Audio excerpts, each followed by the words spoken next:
Hi, I'm Roxann Anderson with the Marriage Dance, and I'd like to give you a tip today to hopefully help you communicate more clearly with your spouse.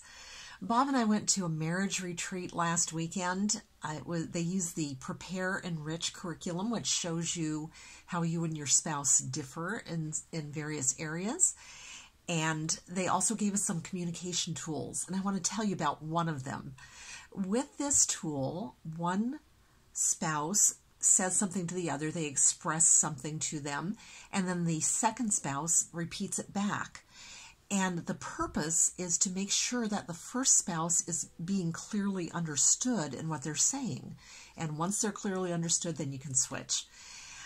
At the end of the retreat, we had the opportunity to sit with one of the coaches and let them listen to us and coach us through the experience. So we took advantage of that. And I started out by telling Bob a couple of things that were very positive about him, which they recommend. And then you give the growth area. And by the way, I do have Bob's blessing to share this story with you. But I shared a couple of positive things with him. And then I said, I would really appreciate it if when you snack on some foods, that you would put the food away when you're done instead of leaving it on the counter. And having said that, I was ready to move on, but the coach said, no, he needs to repeat it back after you. Oh, okay.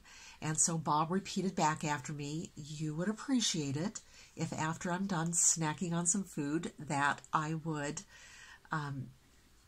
put it away and not leave it out on the counter. And I said, yes. And the coach said to us, are you going to let him get away with that? And we were a little confused, but he pointed out Bob had only repeated the negative part of what I said, not the positive part. And in just repeating the negative part, that's not really completely understanding what I was saying. So if you and your spouse feel that you may not always perfectly, clearly communicate, there's a tip that you might try to make sure that you are getting it right. And hopefully that will make your marriage dance. We are trying to put more of our content in video. There are some things that are better seen and heard than they are when you just read them.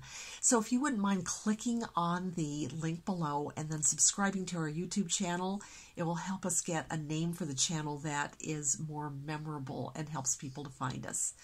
Until next time, I'm Roxann Anderson for The Marriage Dance.